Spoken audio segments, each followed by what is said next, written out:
Yan guys. Ito ngayon ang nabili ko. Nabili akong gatas na Anlin. At saka luya is 340 pills. At saka grapes na 15 pills. At saka ito yung turmeric na fresh 240 pills. At saka lemon na para sa isda ko. At saka sa ubo ko is 65 pills yung dalawa lang.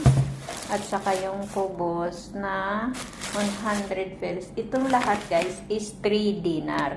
Alam nyo ba? 3 dinar to lahat. So, sa atin is 500 pesos. So, yun lang ang ating 500 pesos na nabili ko. So, 'di ba?